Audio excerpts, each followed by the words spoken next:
बिस्मिल्लाहिर्रहमानिर्रहीम। अस्सलाम वालेकुम दोस्तों, वेलकम कहते हैं आपको अपने यूट्यूब चैनल पर। सऊदी अरब जाने की इजाज़त मिल गई है दोस्तों। धमाकेदार ऐलान कर दिया गया है। सऊदी अरब ने नई लिस्ट जारी कर दी है। पाकिस्तान का भी नाम शामिल कर दिया गया है।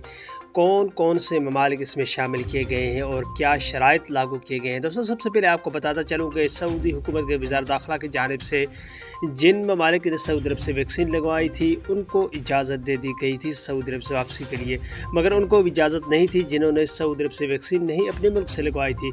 मगर अल्हम्दुलिल्लाह अच्छी अपडेट आपके सामने इस वीडियो के अंदर शेयर करूँगा और आसानी से इस वीडियो को आप दोस्तों के साथ शेयर करना चाहूँगा कि आपको ये इन्फॉर्मेशन हासिल हो सके। तो दोस्तों, वीडियो की जानिब बनने से पहले अगर आप हमारे चैनल पर पहली बार आए हैं तो चैनल को लाजम सब्सक्राइब कीजिए, क्योंकि हम आपके खिदमत में हर रोज़ वीडियोस लेके आते रहते हैं सऊदी अरब के रिलेटेड। दोस्तों, सऊदी अरब के लिए रिलेटेड ये अपडेट सामने आई है कि 4 ममालिक के लिए सऊदी हुकूमत के जानिब से फ़्लाइट्स बहाल करने का ऐलान कर दिया गया। वज़ारत सेहत और वज़ारत दाखिला की जानिब से और वज़ारत ख़ारजा की जानिब से मीटिंग की गई, जिसमें हतमी फ़ैसला ये लिया गया कि पाकिस्तान, इंडिया, 2 और तुर्की और एक और मुल्क शामिल किया गया है, जो कि आपके स्क्रीन के सामने ये 4 ममालिक देख सकते हैं। जिसमें ट्विटर अकाउंट पे वज़ारत दाखिला की जानिब से ऑफिशियल वेबसाइट ट्विटर अकाउंट है, उसमें उन्होंने वाज़ेह तौर पे बताया है कि इन 4 ममालिक के लिए फ़्लाइट्स बहाली कोई भी शराइत लागू नहीं की जाएगी, ना ही कोई वैक्सीनेशन का मसला है। अगर आपने 2 अपने मुल्क में लगवाए हैं तो भी आप जा सकेंगे।